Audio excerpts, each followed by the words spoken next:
Yeah, yo, welcome to my page where I'll be telling you guys story, like true life story, not be about myself, not gimmicks, just true life story until I get perfect in speaking English. So bear with me if you hear some grammatical errors or jargons, because although it's our native language in Nigeria here, most people don't know how to speak it very well. That's just the truth. So I started this page to talk about just life stories, pretty much anything I can put online until I find my niche.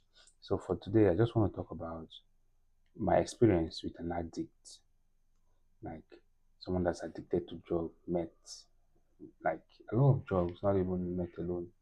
So a couple of years back, that was that was before the COVID. No, that was after the COVID. That was after the COVID. I was there was no school after the COVID. Immediately after the COVID, we in Nigeria here, some schools went on strike, ASU strike. So my school was affected in the strike, but I didn't I didn't come back. I didn't go back home. I was still staying in campus because then I was driving a tricycle then in school, making just my own money, just putting myself together. That that was when MVA taught me how to drive keke. But that's by the way, that's not my story. Anybody I tell that people taught me how to drive keke, they won't. It's very hard to believe, but that's not my story. So, a couple of years back, I was just my friend. Will I say it's my friend? Although he's my friend, but we went to the same secondary school together. We schooled at the same secondary school, and we stayed very. We're not that close, but we stay in the same community, but quite far. You could just take 100 naira or 150 get drop to go to his house from my house. So I've been to his house before. I know his family members. I know, and he doesn't really know my family members anyway, but he knows them from afar, but not that close. But his family members, more especially his mom and his family members, some of them are social, like to an extent. So yeah, I was in school. Like he went to school before me. He schooled in Ghana. Let me use that word. He schooled in Ghana. He graduated before me. So during when he was in school for his finals, we are pretty much in touch. Like I was schooling in Nigeria. At the end of his college, that was the beginning of my own college. So when he finished, I was in year one. He was in finals. So he finished, came back to Nigeria. I don't know, like we're not in touch. But then when he was in Ghana, he's always saying that it's been a while. We're gonna hang out sometime. All those kind of things. So fast forward 3 years. Fast forward 4 years. I was in finals. Bam. We do chat on Facebook, changing numbers. I don't have his recent number, but we're always in touch on Facebook. So he chatted me when I was in finals after COVID strike. School was not open. That was my first semester 500 level. I could remember very well. We had what they call that stuff they did in first semester project sem- seminar. Yeah, that seminar. So we were preparing for our seminar before the COVID-19 struck. So they've already given me a topic for my seminar, which I've already decided, which I'm already working on. So bam, chatted me up. Then I was driving cake. I was a tricyclist inside the school just to keep body and soul together. So he chatted me up. Boom, that see. He wants to come. Okay, I've been inviting him before that he wants to come now. I've been inviting him like 3 years ago that whenever he comes to Nigeria, he can call me, come to my house in school, we just hang out and maybe spend some time 2 days, 3 days. Yeah. Prior to that, I know that he smokes marijuana. Like I know that he smokes marijuana. Me too. I smoke marijuana too. Then, but that period, he chatted me. hit me up that he wants to come over and visit me where he just needs a place where he can stay and clear his head and work because he's a graphic designer, a very good graphic designer.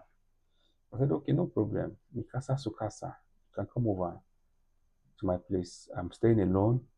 I just have one dog. I had a bulldog then, a boabo, not actually a bulldog. So it's still a bulldog though. The dog's name was Panda. I said, okay, come over. I just have a I just have a dog and I stay alone. This is a good time to, you know, you know, just spend time together. So that period he came visiting, like he came to stay with me. He didn't tell me when he was going back, oh, but I just, guys now, that kind of thing. That period I've stopped smoking for like 9 months. I've stopped smoking for like 9 months. I've not smoked for like 9 months. Like I'm not really a chain smoker, but I smoke weed. Just occasionally I can smoke one blunt in a day. A good blunt just in a day maximum. In fact, I can smoke one blunt in a day. Sometimes it will remain the next day. And then say that's how I smoke. Like, but it must be a good blunt. Yeah. So I had friends around too, the lodge. You know how students accommodation is. So when he came over now, I was like, man, long time, friends catching up and all that. But he was not looking the way he was not looking the way I saw him last. Like he was looking way too tattered and not good looking. The clothes he brought along was looking so shabby and he was looking malnourished and all that. I was like, bro, how far? Me, I know that you guys are not that poor or something, and you're also a good graphic designer. I didn't ask him, sure, but it's okay, no wahala, I'm accommodating. Because he came around, I started smoking again. Because if he's like, imagine him smoking and I'm not smoking. So it's not as if it's a must that I will smoke, but you know how it is now. For you to stop smoking, you don't need to be close to somebody that's smoking. So it didn't start immediately, sha, but after some time, I just started smoking with him and all that. So the vibe, caught up again and all that. So that period he came, he was like, yo, that he's going to hook me up with something. I said, what's that? That there's no distinct substance that he do take like that. I said, what's the name of the substance? He said, meth, like ice. Yeah, here in Nigeria, we call it ice. I was like, I don't know that one. Oh. That one feel day here, but I don't know. He was like, that let me call the bullshit. He knows I'm lying. Me, he knows I'm doing eyes. I said, you are the first person I'm hearing eyes from. That was 2020, 2021. I don't know if they sell it around. Maybe probably they sell it around. They sell it in the street, but I don't know. I don't take eyes. It's like, okay, no problem. Boom. That okay. He was like, okay, I should carry him to where they sell smoke at least. From there, he's going to, ask. I didn't know, like, he just said, okay, let's go and buy smoke. I didn't know he was going there. He just want to know where they're selling the smoke. So from there, he can know how to get the ice. He can ask one or two people. I said, okay, let's go. We went and got good smoke. So we came back. After some time, he said he's coming. He left. He went to that place. He went back to that place. And he met someone that gave him the contact to that stuff he's taking, the meds. Boom, he brought it back. He was like, this is the meds that he's talking about. That, bro, you are new here. How come? Just came new here. How did you get plugged? How did you get contact to get this drug? Okay. Then I started, okay. Oh, uh, like indirectly you used me to get this job, that kind of thing. I said, okay, no problem. How is this shit? He laced it up, prepared it, and started, heating it. I was like, bro, how is this shit test? How does it taste like? Was telling me to test it. And that period, I was like, me, I just stopped smoking, and I started because of it. You are here. That he want to hook me up with something new. So I was not doing the eyes with him. I was not doing the eyes with him, and it was not going well. Like it was not flowing well between me and him. We started having, loggerheads. You know what I'm trying to say? Like, and I noticed his countenance, the way he reacts off and on the drugs. How, you know, this nigga takes this dude takes the eyes. Before he takes the eyes, there's how he behaves. And after he takes the eyes, there's a kind of character he exhibits. So before he takes the eyes, he's this calm person that wants to cry and just want to take the drug. And sometimes he switches mood. Like he will just be aggressive. Like, bro, everything pisses him off and all that. So I'll be like, who's kind? Like, when people come around, like my other neighbors, when they come around, maybe pass a blunt or two, he will like start dissing them or start, trying to say like all those kind of things. So I'll be like, bro, you're not making sense. Why are you always shouting? Why you? And anytime he takes the drug, like he just want to talk from now till next tomorrow. Like he will always want me to talk. Sometimes I'll come back from work. I'll be tired, wanting to sleep. He just want to talk, talk, talk.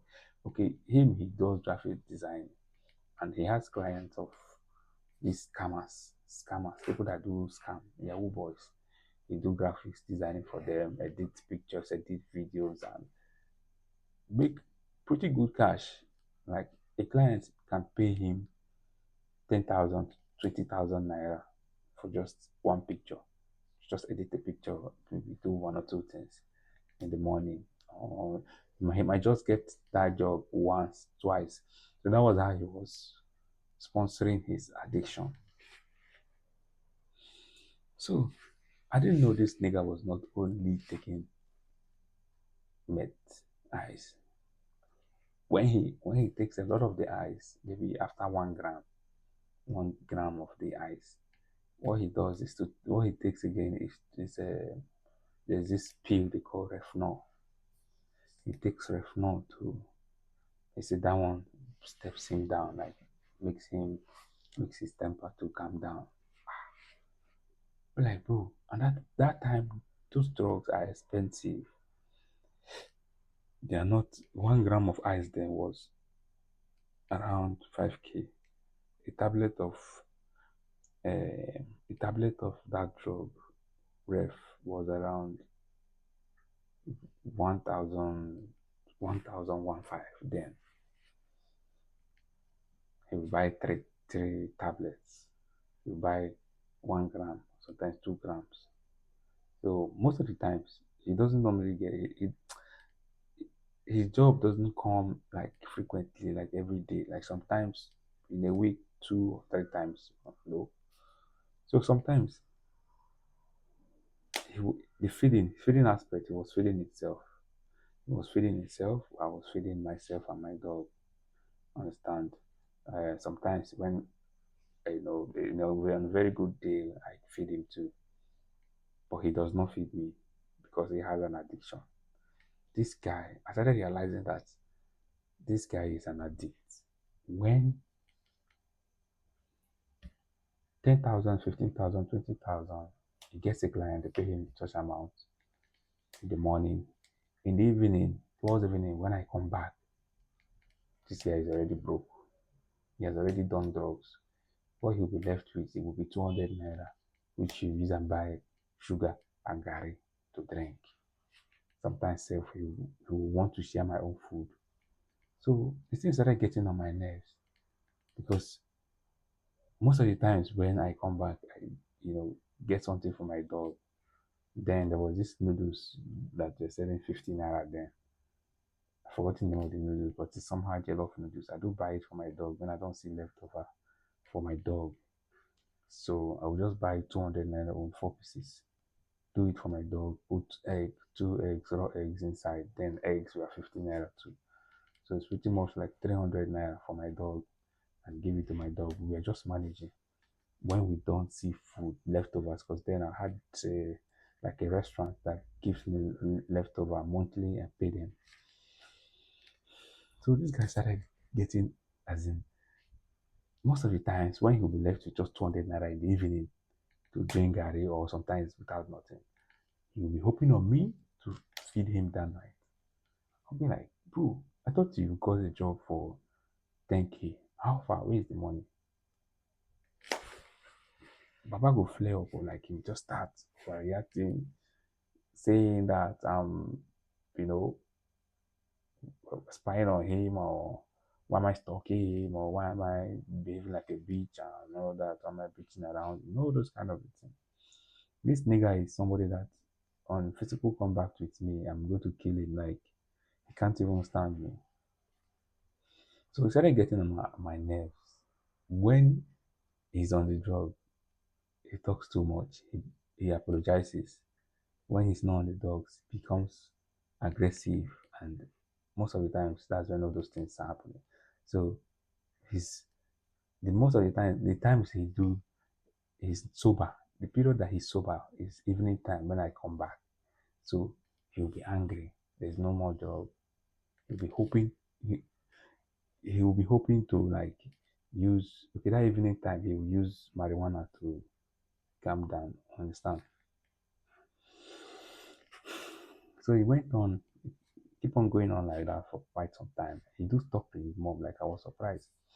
So I noticed that it was now too much. Like it was really bad. The feeding aspect and all that. The complaint was now too much. I said, okay. Then there was this other time, a friend of mine, he do spend weekend, like my departmental person, we are in the same department together, we do the same course. He do come to spend weekend with me.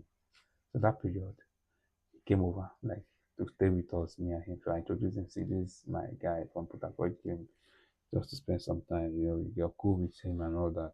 That guy also smokes marijuana.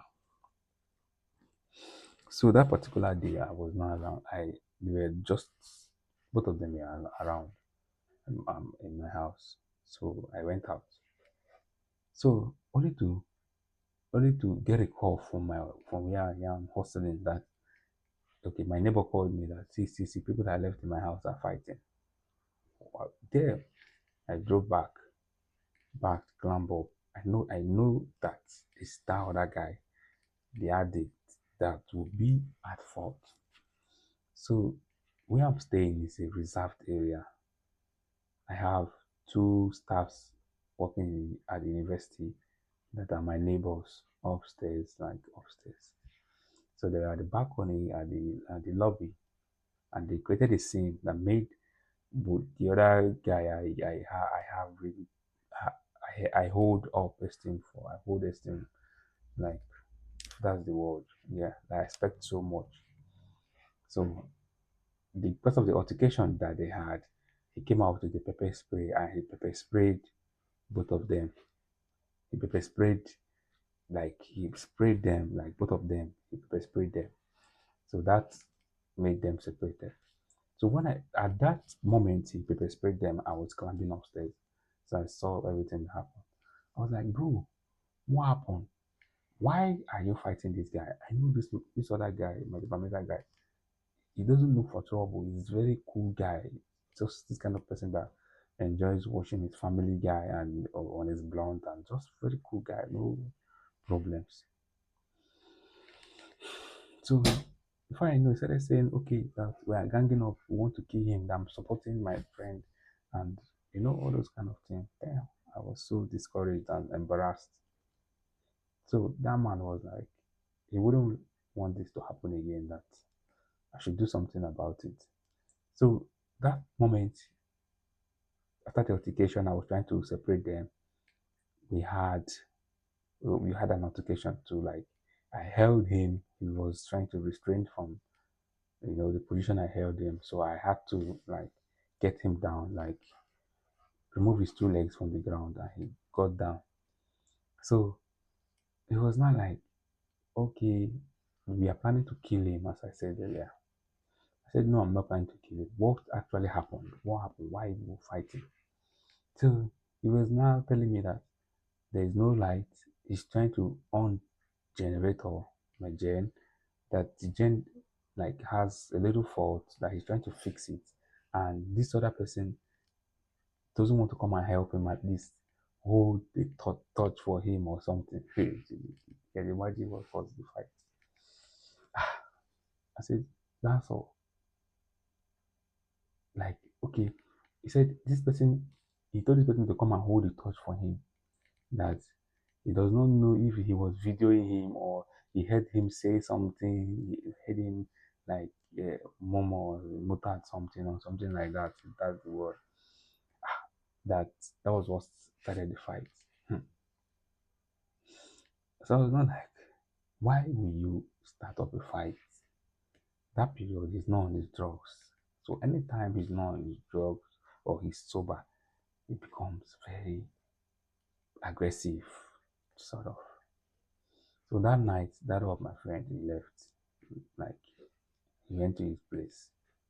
So the next day, that night safe, like he was just nagging, telling me that like he know how much he has put in this friendship over the years. He supports me in everything. He comes out for me. He'll be able to, put his life on the line for me and everything that I disappointed him and all that. Like myself, I was pissed off because the embarrassment was too much, for my neighbor that I respect so much, coming out to spray that stuff. So I didn't know this this guy was planning something evil for me. So the next day now, we are not in talking terms. I'm not talking. I just prepared, give my dog food, prepare myself, and I left. Went to work, only to get like in the afternoon during the work hours. I was like, okay, let me go home. I don't normally come back home in the afternoon, but something just made me to rush home that afternoon. Only to get home, got upstairs, check my door. My door is open, like it's almost just open like this. If you didn't go to push it, you will not know that it's open, but it was open. I was not like, what happened? I called his name. He didn't answer. Nobody was inside. Ah, I knew that this person has evacuated. He has gone without telling me that he's going. I went straight to my laptop. I didn't see my laptop again. Took my laptop with my laptop bag and he ran away. My laptop, there was a project. My project was inside.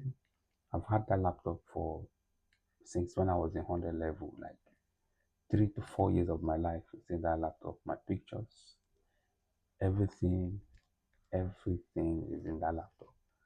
Took the laptop and he ran away. I called him. He didn't pick up. I called him. He didn't pick up. I didn't know what to do. I was so disappointed. Like I was so down. I didn't know what to do. Like my head was racing. I didn't know the next step to take. Like I know he's the one that collected the laptop, but I don't know what to do. I don't know where to go. I don't know. So the next day I had to like open up to my neighbors that see what my room person that I accommodated, see what he did to me, taking my laptop. I don't know what to do. This laptop, like I was frustrated, like going into depression. So my neighbors that I like, you know, when he was around, because of the attitude, they went far, like they stopped coming close to me. So, those neighbors now that we are like, okay, because he was around, I didn't talk to them. Now that he has left, like it was so embarrassing. It was just as if I was alone in this world. I didn't know what to do. Like I was so pissed off. Like I don't know what to do. Like I didn't even know where he ran to. I don't know where he is. Like I looked for a way and I, got his mother's phone. His mother don't have anything to say to me because I don't know if you understand. She already know that his son is a crackhead. This boy does not only do meth. He takes crack, he smokes marijuana, he takes meth, he takes pills, he's addicted to pornography, and he masturbates. Like he's addicted to six vices. Like that's the kind of person that I dealt with. That's the kind of person that lived with for, I think that went on for like 1 month and 1 week. That's the kind of person that I lived with, an addict. So that's my addict story. I'm going to I'm going to tell you guys the next action I took. Stay tuned.